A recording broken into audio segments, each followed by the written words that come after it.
Well, folks, back again, and this time with a completely new face, a completely new character, and brand new. I'm just getting to know him. This is Lloyd DeJongh. Am I correct? Is that how you pronounce your name? DeJongh. DeJongh. Okay, it's the Dutch way of saying it. DeJongh, which Correct. you are. Background now. DeJongh, you are new to our channel. You've never been on PfanderFilms before. Many people probably know you from your own channel, and I'll put the name of your channel. What if you could just give me the name right now? I'll put it right here below. Lloyd DeJongh. It's my full name. It's just your name, and here is the URL. You can see it's just down below us. You have been working with Islamic material. Of course, there's some people are, in fact, many people already know you. Quite a few people have asked me to bring you on PfanderFilms so we could actually use your material and get it out to as many people as possible. You know me, Lloyd, I like to get it on as many platforms as we can. So tell us a little bit about yourself. Give us a background. Tell us where you were born, where you grew up, and why you decided to get into this kind of study, into this kind of research. Over to you, Lloyd. Oh, thank you. I was born and raised in South Africa. I lived there most of my life. I eventually moved to Dubai, where I found work. I worked the bulk of the time. I spent 11 years in the Middle East, and the majority of that time I worked in national defense, national security. I was a civilian consultant to governments, to law enforcement, to military, armed forces, as well as to industry, to protect them from and advise them in terms of, to protect them from sabotage, let's say, to make sure that I protected for the government critical national infrastructure. So be it industrial areas, be it military bases, be it power stations, nuclear power plants, things of that nature. Also borders, and to make sure that these, also for instance, airports, make sure that forces like ISIS did not, and they did attempt to, destroy property, blow up airplanes, kill people in terminals and such. So my job is to make sure that that did not happen. Okay, so did you say there were attempts while you were on the job, while you were there? So I would usually operate, very often I would operate with armed security, so I'd be with military escort. No, so I've not been there, but typically I would go just after an attempt would have occurred. Lots of things happen in the Middle East that do not make the news. So my job is to make sure that they didn't happen again. Or we would attempt to plan in advance to anticipate what may happen, what may go wrong, and make sure that we prevented these things from happening. So I designed very, very expensive, very large, wide area, long range surveillance systems to protect critical infrastructure from sabotage, from attack. Well, okay. So, Lloyd, you've had quite a bit of experience then with Islam as well. Obviously, if you're in the Middle East, you're surrounded by Muslims. You've had Muslim colleagues. You've had certainly where you did your schooling and things like that. But why suddenly did you want to get involved in the whole historical critique? We call it the historical critique. That's kind of an umbrella subject. Certainly. Why did you get involved in this area of research? Certainly, yeah. So obviously the time that I spent, now there's some wonderful Muslims. I made some great friends, and certainly I enjoyed, but I've traveled extensively. And what I started to see was dysfunction within Islamic society. I started to see the issues that crop up. And I started to ask myself questions about why, what is different about Islamic society? Individuals are wonderful people, and Dubai was a great place. However, you go to Lebanon, you go to Iraq, you go to various places, and you start to see enormous dysfunction, violence, social ills. And I was curious about this. And it was when I went to Lebanon, really, I went to Lebanon, and this is where I realized I needed to try to understand much more about this. Now, I also had relationships with various women in the area. I had long-term relationships with a couple of women, and also just the things I was learning from them, their fear. They were literally frightened of being killed if their family found out. And for me, this was like shocking, and I wanted to understand all of these issues. So after that, and then of course in 2015, there were the attacks in Paris at the Bataclan, for instance, where 86 people were murdered. And I decided to enroll in a course in counterterrorism, which was relevant to my work. And it so turned out that on that enrollment year, I was literally the only person in the entire class that actually had any field experience, that was actually involved in the industry. I also then very rapidly discovered that the man in charge of the course had a heavy, severe bias. He refused to engage in any discussion about the Muslim Brotherhood. He refused to believe that there were anything other than benign. He refused to discuss anything that might be bad about Islam. So that discussion was closed. And in fact, when we were doing different forms of terrorism, different Christian terrorism, Hindu, Buddhist terrorism, they were happy to discuss. When it came to Islamic terrorism, it was like, okay, yeah, well, Islamic terrorism, so it's lovely. Oh boy, look, there's a squirrel. Okay, let's move on to. Hold on right there. So let me make sure what you're saying is correct. So what you're saying is the ideology of Islam, they were saying, had nothing to do with what was happening on the ground. These were just wackos. These were just weirdos. These did not represent the religion they were. No, they wouldn't even engage in conversation. Yet they would say so about Christian or Hindu or any other.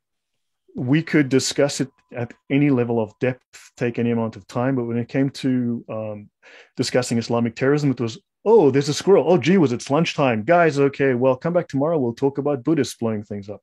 They refused. And then I also discovered there was absolutely, the faculty were terrified of discussing Islamic terrorism. And then on top of that, why? What I discovered was there were people on the course that were there purely to monitor the course, and they would complain immediately to the faculty the moment anyone discussed ISIS, and the moment anyone discussed anything related to Islamic ideology that relevant to the course. So they were self-censoring, is what you're saying. Yes, and there were at that time three people, very loud. One was a housewife, one was a geography student, and another was a retired accountant. Three Muslims that were constantly monitoring. And then one of the course administrators was a Muslim. And then what happened was Raqqa fell. At that time, I believe the forces took Raqqa, which was the capital of ISIS, and a number of documents were liberated and were published. At that time, I had access to these. And I had access to these documents. It's now behind a paywall, but I no longer have access to them. And I actually started discussing them. I started posting them on the forum. And they started showing from these documents that these were standard Orthodox Sunni Muslims, and that these were standard Orthodox Sunni beliefs. There was nothing radical about them. And when I posted those documents, I was banned the very next day. Banned from your job, banned from your course, banned from what? Banned from the course. Well, I was still allowed if I wanted to complete the course, but I was not allowed any interaction. I was not allowed any communication. I was banned from any dialogue. I was taken off the forum. So I was told that I had nothing to say. That there was nothing that I could say. But and these were the documents captured by the military. I simply posted the list of books and what their beliefs were and their motivations, the speeches. That almost parallels exactly what happened to me in Britain when I was there from 1992 to 2017, 25 years. And for the first 10 or 15 years, whenever there was a debate on a university campus, the Christian Union would always be challenged to the debate by the Islamic Society. They would call me in to do the debates because I was the only one that knew the material.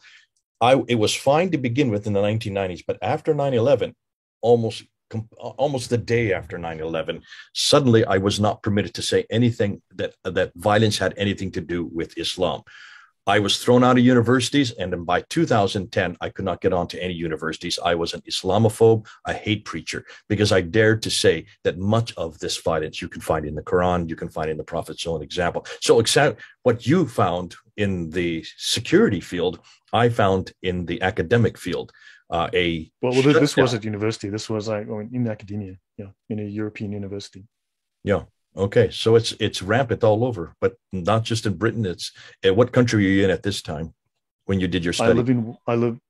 This was in Holland. Right now I live in Poland.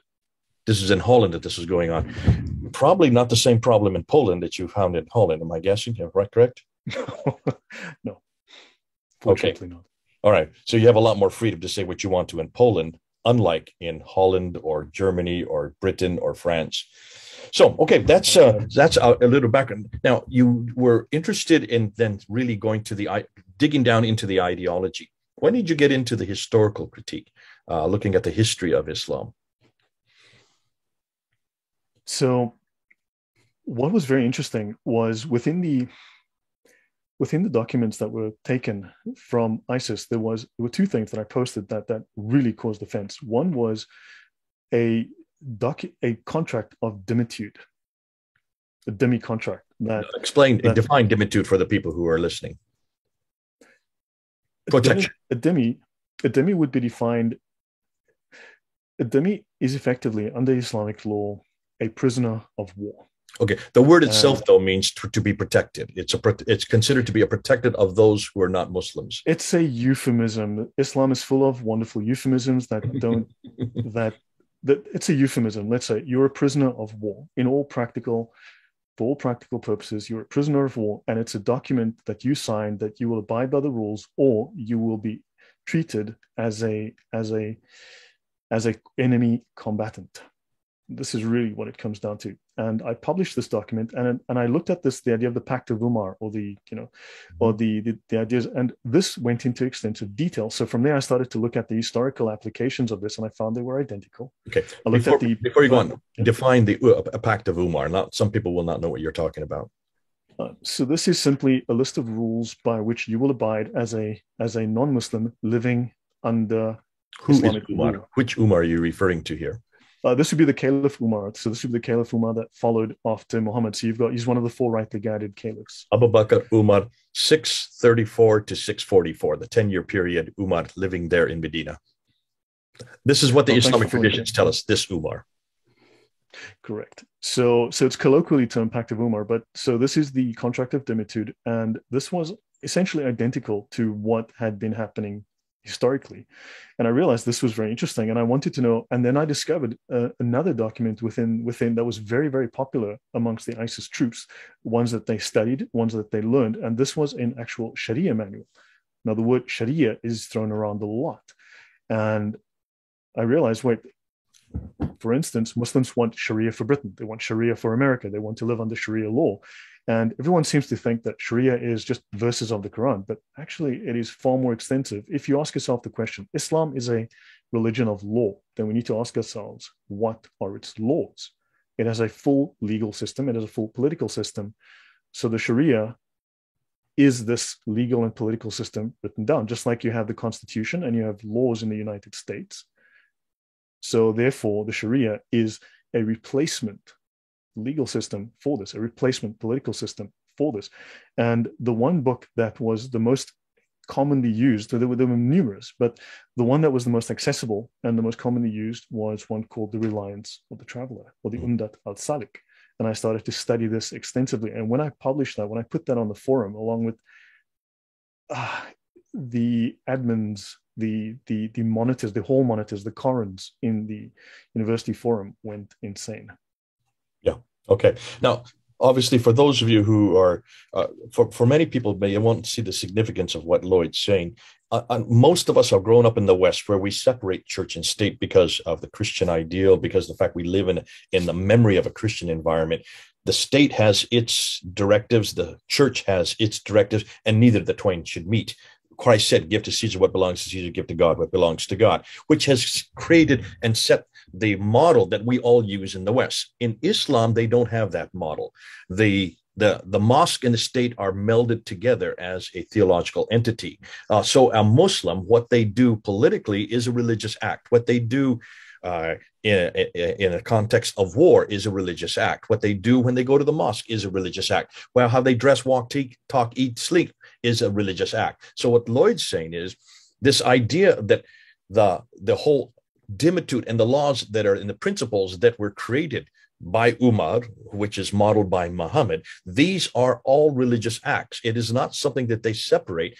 It is something that is dictated by God. Therefore, it cannot be questioned. Therefore, it cannot be critiqued. It must be obeyed. A Muslim is someone who obeys what they obey, this law. That's why Sharia law is, you would say, Lloyd, is probably, it is almost sacrosanct, isn't it? Sharia underpins Islam. It encompasses Islam. It is the final product. It is the synthesis of the Quran, the Sunnah, and all of the thought of the Islamic jurists through the ages. And the Sharia is the final product. It is not only the final product of all of the literature of Islam, all of the actions, everything taken together has led to the Sharia, and the Sharia is the final agenda of the Ummah. Okay, now how long have you been working on this Sharia material? Probably, I'd say about 7 years now. 7 years. since So this has 2015. been a real passion of yours, and what we're going to be getting from you in the episodes that follow are the result of these 7 years of research. Yes. Okay. Now, before we get into that, and we're not going to start with that on this episode. This is just to introduce you to the people on PfanderFilm. I want to ask them more general questions just to see where you stand on the historical critique. Do you, Lloyd, do you think there was a man named Muhammad who was born in Mecca, lived there for 52 years before he moved to Medina? Do you believe that there was a Mecca that exists? Do you believe he did receive a Quran between 610 and 632? This is the Standard Islamic Narrative. Do you believe those three facts? I believe the standard narrative is false. There may be a grain of truth to it. That is certainly quite probable. However, I do believe Muhammad is a composite of one or more two or more characters.